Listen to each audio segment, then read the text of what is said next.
बच्चों को ठीक करते हैं हम।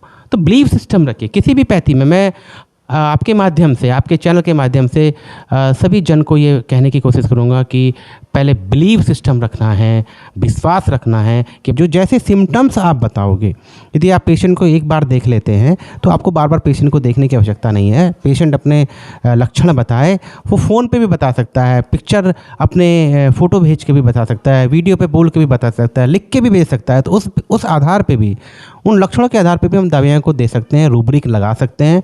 और राष्ट्रपति जी से हमें आइकॉनिक मदर अवार्ड भी मिला था और हमारा हौसला इससे बढ़ा, हमारे भीतर आत्मविश्वास भी आया और ऐसा लगा कि ये जब हम काम करते हैं तो समाज में कहीं ना कहीं उसकी रिकग्निशन भी होती है, लोग उसे पहचानते भी हैं, करते भी हैं। और मेरा नाम डॉक्टर उमेश पंच और मैं होम्योपैथिक चिकित्सक और स्वास्थ्य क्षेत्र में मैं लगभग पिछला 14-15 साल से काम करूँ। तो आप बच्चों को ठीक करते हैं हम। तो बिलीव सिस्टम रखिए किसी भी पैथी में। मैं आपके माध्यम से, आपके चैनल के माध्यम से सभी जन को ये कहने की कोशिश करूँगा कि पहले बिलीव सिस्टम रखना है, विश्वास रखना है कि मैं जो खा रहा हूँ मैं उससे ठीक होऊंगा। अगर आप में ये विश्वास नहीं है तो आप किसी भी पैथी में ठीक नहीं हो सकते। तो अपने अंदर का जो डाउट है, इस डाउट को जब होम्योपैथिक के पास जाएँ, होम्योपैथ के पास जाएँ, तो उस डाउट को घर के अंदर ही छोड़ के रखिए, तब चिकित्सक के पास जाइए, तो 100% आपको रिजल्ट मिलेगा। ये मेरे आपसे सभी से ये गुजारिश है कि आप इस तरह की मानसिकता को रखें। सौभाग्य है, मैं चैनल का नाम बता देता हूँ। हम 2 जुड़वा भाई हैं और हमने चैनल मैन बनाने का उद्देश्य है कि अपने जो ऐसे समाज में जो कार्य कर रहे हैं उनको लोगों के सामने लाना है, उनको दिखाना, क्या ताकि उनसे लोग जुड़ें और आगे काम करें। हमारा चैनल का मकसद मेन यही है कि अब जो उत्तराखंड के रीत रिवाज, बोली भाषा, अपनी पहचान जो भूलते जा रहे हैं नई पीढ़ी, तो उनको आगे सम्मुख प्रस्तुत करना। जैसे मैं पंत जी में वहाँ कौतिक में मिले तो हमें बहुत अच्छा लगा, ये फ्री कॉस्ट दवाई बांट रहे थे वहाँ पर। तो हम ऐसे लोगों को प्रमोट करते हैं कि हमारा उत्तराखंड आगे बढ़े और सबका भलाई हो, सब निरोगी रहें, स्वस्थ रहें, प्रसन्नचित्त रहें। और हमारी खुशी इसी में है कि इन जैसे लोग अगर समाज को पढ़े आगे बढ़ाएंगे तो हमारा समाज एक दिन अवश्य उत्कृष्ट बनेगा और निरोगी होगा। तो हमारे व्यूअर्स को मानला ट्विंस ब्रदर का सादर प्रणाम पहला। आज हमारा बहुत सौभाग्य है कि हम आज वसुंधरा में माउंटेन पीपल फाउंडेशन के अध्यक्ष श्री सरोज पंत और सम्मानी श्री उमेश पंत जी के डिस्पेंसरी में जारूँ और उनसे आज रूबरू कराते हैं ये सामाजिक कार्य के बहुत अच्छा काम करें। तो इनका थोड़ा जनरल इंट्रोडक्शन ले लूँ आज, फिर वो आपको हिंदी में बुलाएंगे क्योंकि हम सब पहाड़ी बोलेंगे तो हमारे व्यूअर्स समझ नहीं पाएंगे। तो ये इंट्रोडक्शन हमने पहाड़ी में करेंगे, उसके बाद फिर आपको क्वेश्चन पूछते हैं इनसे। आपका शुभ नाम? नमस्कार, मेरा नाम सरोज पंच और हम ये संस्था द्वारा जो च लोगों भले वास्ता, स्वास्थ्य वास्ता काम करें आज। नमस्कार, सबसे पहले तो मैं ये मनीरा ब्रदर्स हैं, आप बहुत बहुत बधाई कि वो आज एक चैनल में आया। और मेरा नाम डॉक्टर उमेश पंच और मैं होम्योपैथिक चिकित्सक और स्वास्थ्य क्षेत्र में मैं लगभग पिछला 14-15 साल से काम करूँ। तो आपने इन्हें परिचय सुन लिया और अब मैं ले चलते सीधे हिंदी बात करते हैं क्योंकि व्यूअर्स को समझने में दिक्कत आएगी। तो मैं अपना को मानला ट्विंस ब्रदर को अपना सौभाग्य समझता हूँ जो हमें ऐसा मौका मिला। ऐसे कम ही आदमी होते हैं जो समाज के लिए अपना दिल दाद मेहनत करके, अपना समय निकाल के मेहनत करके और गरीब आदमियों का मदद करते हैं। और ऐसे सामाजिक कार्यकर्ताओं का मैं आपने मानला ट्विंस उत्तराखंड चैनल में स्वागत करता हूँ। और आपका क्वेश्चन स्टार्ट होता है। पंत जी, आप बताइए कि आपने जो माउंटेन पीपल फाउंडेशन को संस्था बनाई, इसका मुख्य उद्देश्य क्या है? इस संस्था का मुख्य उद्देश्य है लोगों की स्वास्थ्य संबंधी समस्याओं को विचार करना, उन समस्याओं पर ध्यान देना और जितना हो सकता है उन समस्याओं को दूर करने का प्रयास करना, जिसमें हम लोग प्राकृतिक तरीके से अपने आप को ठीक रख सकें और नेचर के करीब रह करके और नेचुरल तरीके से खुद को स्वस्थ रख सकें। तो इस बारे में हम काम करते हैं, जगह जगह स्वास्थ्य शिविर लगाते हैं, लोगों को जागरूक करते हैं, महिलाओं को, बच्चों को और विशेषकर जो हमारे बुज़ुर्ग होते हैं, सीनियर सिटीजन्स हैं, तो उन लोगों के साथ भी हम इस तरह की स्वास्थ्य सेवाएं चला रहे हैं। और मिस्टर डॉक्टर उमेश पंत जी, आप बताएं जो माउंटेन पीपल फाउंडेशन बनाने में क्या क्या कठिनाई का सामना हुआ और कैसे शुरुआत की? देखिए, माउंटेन पीपल फाउंडेशन जब बनाई गई थी तो उस वक्त एक ही चीज़ दिमाग में थी कि हम स्वास्थ्य सेवाओं को जन जन तक कैसे पहुंचाया जाए और सस्ती और बेहतर स्वास्थ्य सेवाओं के माध्यम से लोगों को कैसे स्वास्थ्य लाभ दिया जाए। 2011 में ये मन में विचार आया कि कुछ चीज़ें ऐसी हुई कि हमें लोगों के स्वास्थ्य और जन कल्याण के लिए कार्य करना है। निरंतर इस पे 3 साल कार्य करने के बाद हम स्वास्थ्य शिविर विभिन्न तरीक़ों से, प्राकृतिक तरीक़ों से स्वास्थ्य कैसे रहा जाए, और एक मंत्र डेवलप किया गया जिसका नाम पहला सुख निरोगी काया। ये बहुत पुराना मंत्र है और इसको हर व्यक्ति को मैं तो कहता हूँ प्रतिदिन जपना चाहिए कि पहला सुख निरोगी काया है क्या।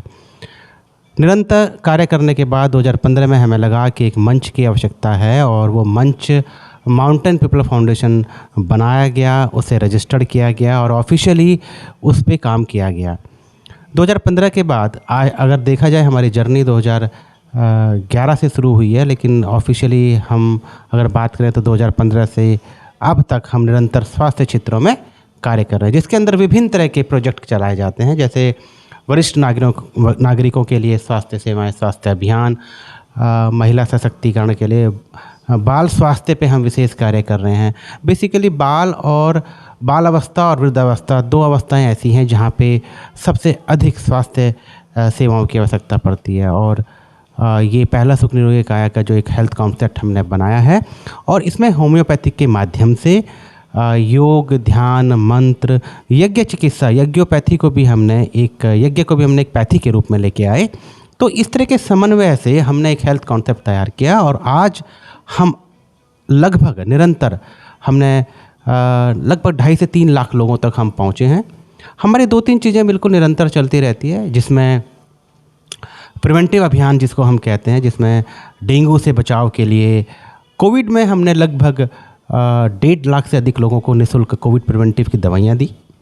साथ ही साथ हमने लोगों की मानसिक जो स्वास्थ्य पे काम किया कि लोग किस तरह से मानसिक रूप से परेशान थे कोविड में, तो उनको प्रतिदिन कॉल करना। हमारी पूरी टीम, मेरी टीम के जो लोग थे, जिसमें उन्होंने उन लोगों को फ़ोन करके उनको स्वस्थ रहने के तरीके बताए, उनकी समस्याओं को समझा, घर घर जाके हमने दवाइयाँ दी, हमने लोगों को कहा कि आप घर पे रहिए। हमने खूब इस तरह के कार्य किए।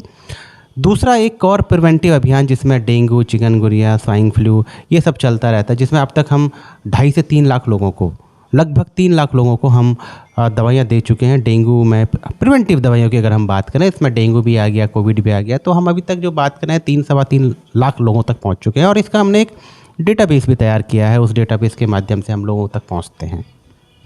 तो आप थोड़ा अपने डिस्पेंसरी के बारे में बताइए, दवाई का क्या प्रोसीजर है और क्या कंसल्टेंसी चार्जेज हैं, और कोई आपको ट्रीटमेंट करना चाह रहा है तो पंत जी बताइए। देखिए, हमने ये स्वास्थ्य सेवाएं हैं बहुत ही इस तरह से रखा है कि वो हर आदमी के रीच तक पहुँचे। और हम एक सप्ताह की दवाइयाँ या 15 दिन की दवाइयाँ अकॉर्डिंग टू दैट, कोई व्यक्ति अगर आता है तो उसकी अगर क्षमता नहीं है देने की, तो हम उसको भी हमने स्वास्थ्य हेल्थ कार्ड बनाया। जैसे 1 महीने का हेल्थ कार्ड 500 रुपये है, 400 रुपये है, 600 रुपये का भी है, डिपेंड करता है। तो हमने इस तरीके से हेल्थ कार्ड भी बनाए हैं कि अगर कोई प्रतिदिन नहीं देना चाहता तो वो हेल्थ कार्ड के माध्यम से, तो इस तरह से हमारे पास 600-700 हेल्थ कार्ड भी हैं और उन हेल्थ कार्ड वो लोग प्रतिदिन यहाँ आते हैं। सप्ताह की मेडिसिन 100-125 रुपये तक की मेडिसिन, 150 रुपये तक की मेडिसिन होती है। तो हमने इनको होम्योपैथिक को हमने बहुत अधिक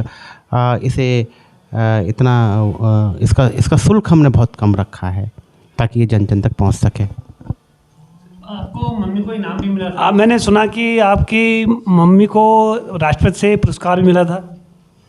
हाँ, इस मामले में हमें जो भी काम हम ये कर रहे हैं, ये जो संस्था के द्वारा ये काम किए जा रहे हैं, तो इसके लिए माननीय उपराष्ट्रपति जी से हमें आइकॉनिक मदर अवार्ड भी मिला था और हमारा हौसला इससे बढ़ा, हमारे भीतर आत्मविश्वास भी आया और ऐसा लगा कि ये जब जब हम काम करते हैं तो समाज में कहीं ना कहीं उसकी रिकग्निशन भी होती है, लोग उसे पहचानते भी हैं, करते भी हैं, और अच्छा लगता है कि हम सही दिशा में बढ़ रहे हैं।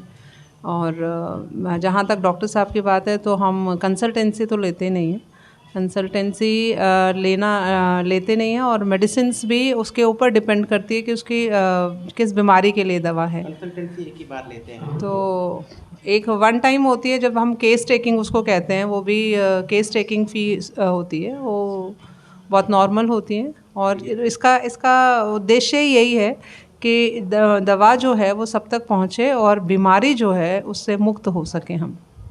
तो मेरे को आपका हेल्थ जो कंसेप्ट है बहुत अच्छा लगा। उसमें आपने मानसिक, शारीरिक, आध्यात्मिक, सामाजिक योग भी जो आपने योग बना रखा है।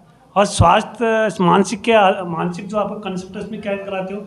मानसिक जो हमारा स्वास्थ्य है उसमें हम लोग ध्यान और प्राणायाम पर ज़्यादा जोर देते हैं, क्योंकि जो प्राणायाम है उससे हमारे जो मन की स्थिति है, जो मन की चंचलता है, उसे ख़त्म करने में और फोकस रहने में हमें मदद मिलती है। और जब हमारी चंचलताएं समाप्त होती है, तनाव समाप्त होता है, तो हम ज़्यादा एनर्जी अपने अंदर महसूस करते हैं और हम काम कर पाते हैं। क्योंकि रोज़मर्रा की ज़िंदगी में बहुत तरह के तनाव से हर व्यक्ति जूझ रहा है, चाहे वो बच्चा है, बड़ा है या बुज़ुर्ग है। तो हमने ये देखा कि जो हमारी परंपराओं में चीज़ें हैं, उन परंपराओं वाली चीज़ों को अगर हम अपनाते हैं, जैसे हमारे यहाँ शंख ध्वनि है, शंख बजाने से फेफड़े खुलते हैं और जो ब्लड का सर्कुलेशन है वो ठीक होता है, हार्ट डिजीज़ या लंग डिजीज़ इससे कम हो जाती हैं। तो इस तरह से मंत्र है, मंत्रों के उच्चारण से एक पॉजिटिव एनर्जी हमारे भीतर आती है, क्योंकि अध्यात्म कहीं ना कहीं हमें खुद से जोड़ता है, और जब हम खुद से जुड़ते हैं तो हम बहुत कुछ सोचते हैं और ये मानसिक तनाव को हम वहाँ पर कम करते हैं। साथ में काउंसलिंग करना, अगर किसी को समस्या है तो उससे बातचीत करके, काउंसलिंग करके उसकी समस्या को पहचानने और दूर करने का काम भी हम लोग करते हैं। तो आपका मैंने कंसेप्ट देखा, बहुत अच्छा लगा। संस्कारशाला भी है, योगशाला भी है, यज्ञशाला भी है, संक्रिया भी है, वैदिक मंत्र सब मिला के चल रहे हो आप। बिल्कुल ठीक नेगी जी, आपने बिल्कुल ठीक कहा। हमने एक और प्रोजेक्ट चलाया है, डिजिटल डिस्पेंसरी अभियान। ये डिजिटल डिस्पेंसरी अभियान क्या है कि इसमें यदि कोई व्यक्ति क्लिनिक पे नहीं आ सकता और वो दूर है, दूर दराजों में, जैसे अभी हम उत्तराखंड के कई गाँव में, उत्तराखंड के हमने कम से कम 42-45 गाँवों को हमने कवर किया है, और हमारे स्वास्थ्य शिविर भी वहाँ लगते हैं। तो हम जैसे समय समय पे उत्तराखंड में जाके इस तरह के स्वास्थ्य शिविर करते हैं। लेकिन समस्या कहाँ आती है कि हर व्यक्ति बार बार आ नहीं सकता, सेंटर पे नहीं आ सकता, क्योंकि हम गाज़ियाबाद में रहते हैं और हमारा सेंटर और जगह और बहुत सारी जगह पे नहीं है। तो हमने एक प्लान किया, ये दिमाग में हमारे आया, कोविड में ही आया, कि क्यों ना एक डिजिटल डिस्पेंसरी अभियान चलाया जाए। और वो डिजिटल डिस्पेंसरी अभियान आज की डेट में बहुत अच्छा हमारा चल रहा है। तो उसमें क्या होता है कि जैसे कोई दूर दराज गाँव में है तो वो मोबाइल से या वीडियो कॉन्फ्रेंस करके वो यहाँ पे हमारी टीम से या हमसे बात करता है। और हम, क्योंकि चूँकि होम्योपैथिक लक्षणों के आधार पर दवा दी जाती है, होम्योपैथी की बहुत अच्छी खासियत कैसी है कि ये पैथी जो है लक्षणों के आधार पर देती है। जो जैसे सिम्टम्स आप बताओगे, यदि आप पेशेंट को एक बार देख लेते हैं तो आपको बार बार पेशेंट को देखने की आवश्यकता नहीं है। पेशेंट अपने लक्षण बताए, वो फ़ोन पे भी बता सकता है, पिक्चर अपने फ़ोटो भेज के भी बता सकता है, वीडियो पे बोल के भी बता सकता है, लिख के भी भेज सकता है। तो उस आधार पे भी, उन लक्षणों के आधार पे भी हम दवाइयों को दे सकते हैं, रूब्रिक लगा सकते हैं। और उन लक्षणों के जो रूब्रिक लगेंगे उसी बेस पे हम उनको दवाई यहाँ से कोरियर या स्पीड पोस्ट करके भी हम भेजते हैं। और प्रतिदिन हमारे यहाँ से कम 25 से 30 लोगों को दवाइयाँ यहाँ से जाती है। तो हमारा ये कहने का मतलब, प्रिवेंटिव दवाइयाँ हम 25 से 30 लोगों को यहाँ प्रतिदिन भेजते रहते हैं, देते रहते हैं। और डिजिटल डिस्पेंसरी एक ऐसा अभियान है, और मैं इसको पूरे उत्तराखंड में, एटलीस्ट मेरा विचार है कि पूरे देश के हर कोने तक, तो फिलहाल ये एक पायलट प्रोजेक्ट के रूप में उत्तराखंड में चल रहा है। और दूर दराज के लोग हमसे फ़ोन पे बात करते हैं, और ये इस माध्यम से भी मैंने ये शुरू किया था कोविड में। उत्तराखंड में कौन कौन सी जगह पर, तो उत्तराखंड में आपने कौन कौन से आज तक अभियान चलाए, तो उनका क्या सकारात्मक का कुछ रिजल्ट आया? उत्तराखंड में जैसे हमारा रुद्रप्रयाग में मियाली है गांव, तो मियाली में काफ़ी अच्छा रिस्पांस हमें मिला है। तो वहाँ पर इसको प्रियंका है हमारे, जो वो देख रही है और पूरा रजिस्टर मेंटेन करती हैं, दवाइयाँ देती हैं। यहाँ से हमारे जो सहयोगी हैं गीतांजलि, जो उनसे जुड़ती हैं, और उनसे जुड़ने के बाद वहाँ के जो रोगी हैं उनको देखने के बाद डॉक्टर साहब जो दवाइयाँ देते हैं तो दवाई देने का तरीका और उसको किस तरह से फॉलो अप करना है वो सब हम यहाँ से करते हैं। उससे पहले हमने इन सब की वर्कशॉप भी एक की थी जहाँ पर हमने दवाइयाँ बनाने देने और किस तरह से हमें ध्यान रखना है चीज़ों का, वो सारी चीज़ें भी पहले इन लड़कियों को सिखाया था, जिससे कि हमें आसानी होती है। और ये डिजिटल डिस्पेंसरी वहाँ पर बहुत अच्छे से चल रही है। इसके अलावा सलगा में है, चक्राता में हम बात करें तो सलगा में है, हेस्को में है तो हेस्को के मेन प्रांगण में ही है और वहाँ पर भी काफ़ी लोग इससे लाभान्वित हो रहे हैं।